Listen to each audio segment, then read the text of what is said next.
What is an unusual fact about you? Write in the comments what you think about it. What is an unusual fact about you? Enjoy the show. Story 1. A few things. I can roll my tongue like a wave. According to my behavioral neuroscience teacher in college, that is very rare. My thumbs are different lengths. Left thumb is about a quarter inch shorter than my right thumb. My cousin has the same thing, only his right thumb is shorter than his left. My sister has matching shorter, stubby thumbs. My mom spent a few days in the hospital after I was born. She was constantly asking where her baby was because I was never in the maternity ward. The nurses would carry me around during their shifts, passing me back and forth between each other. My mom would ask for me and they would have to find out which nurse I was with at any given time. Turns out I was the only boy born in the months of April and May in that hospital, and the nurses were so excited to have a baby boy there that they carried me around while they did their rounds. Story 2. I have cyclothymic disorder, which makes my life a living hell at times, but due to this, I've also experienced feelings and highs that most do not. I think my family thought I'd probably not amount to much because of my problems, but I ended up doing quite well and have a decent career in software. My gran was pretty close to Salvador Dali and worked for him, helping arrange various exhibitions around the world while he was based in Paris. We have hand-dedicated stuff from him to my gran. My aunt is a famous poet. I won't say who, but she mentored someone who wrote the lyrics for one of the biggest pop releases of the past decade. 2 separate childhood friends of mine ended up murdering people and are either spending their life in prison or a secure unit. As an adult, I learned that my grandfather was a pedophile, and that's why I was never left alone with him. When I was a baby, I contracted meningitis due to being given a meningitis vaccine, go figure, and nearly died. I have a pilonidal sinus at the bottom of my back top of my arse that secretes moisture when I get stressed or anxious. It's fucking horrible. Some good facts, some bad, but life is generally good on balance. Story 3. Well, I've been knocked down, blown up, lied to, shit on, shot at. I'm not a virgin except in my heart. Nothing much surprises me anymore except what people do to each other. I'm a licensed pilot. I lectured on economics at Yale, and I can memorize the front page of the New York Times in 5 minutes and repeat it back to you in 5 weeks. I was National Golden Gloves champion 3 years in a row, and I'm fluent in 4 languages. And I lie a lot. Story 4. I have had rare condition which made me grow extra tooth in one of my front tooth place. I had baby tooth like normal, and after that I got some middle-way tooth that everyone taught was my adult tooth. Well, I had mouth x-ray scan. I don't remember why, but maybe it's something that is done to every child here. And the dentist realized that there was next tooth coming. The removal surgery, so there was place for the 3rd tooth, got delayed so much that one of the roots of the 2nd tooth got stuck. This made the 3rd tooth grow in 45-degree angle. Well, in grade 8, IRC, the 3rd tooth got removed so could get braces. Those were impossible when I had tooth with that high angle. After I got my braces I got temporary tooth that was bridged to next teeth over. The bridge is behind my teeth, so in the front it looks completely normal. The bridge feels like you have pushed chewing gum to back of your teeth with your tongue. Well, I was playing water polo and the enemy knocked me so that the bridges broke and I lost the tooth and had to get new one. So at the moment I have 5th tooth in same place and at least the 6th is still coming as currently there is only temporary one for last 6 years. Story 5. I see double all the time. I don't notice it because 20-something years of being alive says that it's normal to me. Just diagnosed with a fucking eye misalignment last month. The ophthalmologist said that people start to show symptoms at around a 4, and I was a 12. I could get some specialized lenses to correct it, but I already need special lenses because I'm kinda blind, and that shit costs over $700 with insurance and not including frames. I just went online and got glasses with blue light filter and transitions for $75. The blue light filter helps with the symptoms since the two share some. I can also vibrate my eyes, move them side to side very quickly. I used to freak out my friends with that little stunt. Last one, and it's not eye-related. I have Stahl's ear, also called elf ear or Spock's ear. My mom and brother also have it to an extent. Story 6. I dodged 2 genetic diseases from both sides of my family. My dad has hemochromatosis, too much iron in your blood, but it usually doesn't affect women because a lot of us are iron deficient anyway. And my mom's side has varicose veins that get really aggravated after they have kids. I'm not having kids, so also I'm ambidextrous. Not in the writing with both hands way, but my left hand deals with more creative ventures, writing, drawing, playing instruments, and my right hand and foot deals with more physical things, punching, kicking, sexual activities, etc. I've never met anyone else with that sort of thing going on. Story 7. I honestly didn't know I was that interesting until I compiled this list, which is cool, lol. But here you go. I pulled my most recent baby out of me by myself. I'm legally blind. I only have 2 wisdom teeth. I went all the way to the state spelling bee in 4th grade. I wrote my first song when I was 7. I didn't know I was biracial, or really what race was, until I was 12. I have an IQ of 160. I was an American Idol finalist. I had a cat named Fleabit who got all the other cats in the neighborhood pregnant, and you could tell which ones were his, because they were always all black with a white bow tie marking on the chest like him. And I have over 80,000 followers on social media. Kinda scattered, but yep, that's me. Story 8. My mother conceived me almost immediately after losing another child. She says the child was quite far along. In terms of statistics, I would assume this is quite rare. In some of the versions she tells, the child was a girl. My mother is a sort of mystic. She believes many things with great certainty. One of my oldest memories is being unable to sleep as a child. I remember having this sense of something being wrong for a time, like I wasn't where I was supposed to be. Sometimes I think that I was made to live someone else's life. Story 9. Mine would probably be what I affectionately refer to as my RAM, but dyslexic. The joke I tell to myself is that there was an accident when they installed the random access memory, and I got random memory access instead. Basically what it is that I get random subsets of memories loaded and unloaded into my brain at random intervals. I get that a lot of people will tell me that that's just how memory works, but it's not that. I have no control of it happening, and getting at something not currently loaded is both mentally taxing and unreliable. Meanwhile, for the currently active set, I get close to eidetic quality. The big problem is that it does affect my personality and general thought patterns to a point that I might be unrecognizable the next day if someone hadn't known me long enough. I had issues convincing people I didn't have multiple twin brothers. And since those memories are apparently used as a base in my decision-making process, I've had thoughts going to, sucks, but it ain't that bad. Asterisk record scratch. This dishonorable stain on the scenery cannot be left unpunished. Harm it, now!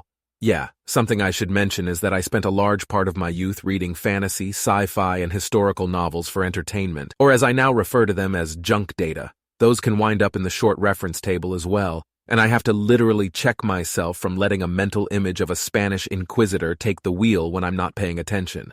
In the end, I managed to teach myself to keep a distance between my thoughts and my body, so I have a few seconds to sort myself out when I randomly become a different person. Still ruins conversations, though, when the thing I was just using gets replaced with a pulled pork recipe. But I've bullshitted my way out of worse. Story 10. I've had chronic insomnia since I literally came out of my mother. Wouldn't sleep as a baby, didn't nap as a toddler, couldn't fall asleep as a child and teen, and the only reason why I'm not insane right now is that I take sleeping pills. When I was a teenager, it would take me 2 hours at least to fall asleep on a weekday, and even worse on a weekend. I was so sleep-deprived I would go into micro-sleep faint during class, and because of the insomnia, I couldn't even drink coffee to keep me going because then it would be even harder to fall asleep. Towards the worst period of my life, I wouldn't sleep the whole night, then be so tired I would be throwing up during the day, only to not be able to sleep the next night either. You know that feeling when you're so tired your body tingles and you faint all the time? Yeah. After it got that bad, my psych put me on benzos for a while, but I didn't want to get addicted. And they also made me groggy, so I went off. When I got to uni, it got a little better because I lived on campus, so I didn't have to wake up as early to go to classes. But it only got good after I met my partner, and he gave me some of his quetiapine to try. It was literally the first time in my life I woke up and felt well rested. I was like, "Dan, bitch, everybody else has been living like this the whole time?" And I asked my doctor to prescribe it to me. Now I'm doing really good. I don't just drag through life like a zombie. I get shit done. I feel rested, and if I don't, I can just have a cup of coffee, and it doesn't affect my sleep the next night. I don't even care. Quetiapine makes me fat. I'll happily be fat and rested. Story 11. I met the man who coined the dihydrogen monoxide parody, the one where you talk about how dangerous it is, how everyone who ingests it does so for life, 100% of people who do will die, etc. And then after taking a poll on whether or not it should be banned, you reveal it's water. I didn't know it was him at first until he was explaining news channels, exaggerating the radioactivity of granite countertops to a class I was in that he was visiting, and I replied, "That sounds like the dihydrogen monoxide experiment, lol," and he looked at me stunned, so I explained it to him. To which he responded, "Yeah, that was me, that was my science project." So I met Nathan Zoner and mansplained his contribution to sociology and the comprehension of politics. I would like to add that I am a girl, and I was probably 16 years old at the time. I'd like to think that I was a funny story to his wife that night. Story 12. I know I won't believed, but when I was 16 I was able to remote view, see visions of things that would happen in the future. That all happened, and be able to guess things correctly, like with high intuition. I felt extremely afraid of it, and it felt like it was evil, like a sense of doom. Maybe because everything I saw was something negative. So I learned to pray and would pray for a year straight for it to stop, and one day it all just stopped, and it's like I could feel it all leave my body. Weird to explain, but it felt like a swish, just leave me. Story 13. I almost drowned once as a 28-year-old who can swim. My best friend is a doctor and performed CPR on me until the ambulance arrived, and I was helicoptered to the best ICU in town. Stupid amounts of alcohol and hanging out in the pool do not mix, my friends. Also, my aunt and 2 cousins were murdered in the late 90s. The murderer broke into the home, turned on a car in the garage, and opened the door between the garage and the home. Our family knows exactly who did it, but the police never caught him. Story 14. I am one of 5 people who have been diagnosed with 3 different strains of Hodgkin's at 3 different times, all in the same lymph nodes. Each was about 10 years apart. I had lymphocyte-rich, lymphocyte-simple, and mixed cellularity. I had ABVD for the first chemo and radiation, ice and radiation for the second chemo and radiation, and I had BCOP and radiation for the third, along with a bone marrow transplant. Story 15. I'm related to Abraham Lincoln. I predicted my father was going to die when I was 4 years old. One time, a cop stopped me just to tell me I'm great at parallel parking. I adopted the cat of my friend who died. When I first met the cat, I had multiple dreams about him where we communicated telepathically. I told my friend if anything ever happened to him, I'll take care of his cat. Well, something happened, and I can't explain how spiritually connected I am to this damn cat. Once as a child, while I was lying in bed, a warm purple and yellow light radiated above me. Not religious, but as a child I always thought it was an angel. I used to climb on top of the refrigerator when I was 2 years old. I can often accurately predict what others are thinking. Those closest to me, I feel I can often read their minds. I've saved a few people's lives. One time, my brother and I saw 2 wild horses mating out near the Great Sand Dunes. Kinda wish I never saw that, lol. I saw a meteor so huge on my birthday that it lit the whole sky up blue. It was also a blue moon. I don't play video games, but have beat every single person I've ever played in Mortal Kombat. I don't ever remember the first time I played / how I could have learned to play. My dad drove me up to the mountains as a newborn, and an avalanche happened right in front of us on the highway. I remember seeing it. The grandfather of my mom's best friend was close friends with Albert Einstein. My mom's best friend also had breakfast with Jimi Hendrix at a roadside diner he had stopped at on his way home from Woodstock. Story 16. I have a spinal deformity that doesn't have a name that I know of. My vertebrae are shorter than they should be, with my lumbar vertebrae being the ones most affected. If you look at an X-ray of my lumbar vertebrae, they are close to the same thickness as my vertebral discs. Because of this, I am severely inches shorter than I should be. My mom, great-grandma, and great-aunt are all known to have had the same spinal deformity. It runs in my maternal grandfather's family and mainly affects daughters. Story 17. I truly believe that there was one bad drug experience that absolutely changed my entire personality and recognition of self. It's strange to experience my own life as a before and after, but I have since figured out how to get along fairly well socially that nobody I've known, including childhood friends, seem to notice. There's things I feel the original me would do incredibly better than my current self on a consistent basis. Social and problem-solving skills I used to have seem to have all dulled after this incident. I can't rely on quick wit or good storytelling to hold a room the way I used to, verbally. Typing is fine though, but I can't speak my thoughts on the fly and follow a train of thought to make it relatable to others if I'm speaking out loud. It's really strange. It's almost like an imposter syndrome, and after 11 years I still can't shake the feeling. I also hold a steady job managing a team of people, so it feels like the universe is playing a weird joke on me that only I'm in on because it doesn't register as a believable issue to anyone else. Don't do unknown drugs from random people, folks, lol, really. Story 18. In the last 9 months, I watched my grandma die from 3 cancers. My grandpa killed himself on Thanksgiving a month after. My uncle had a heart attack.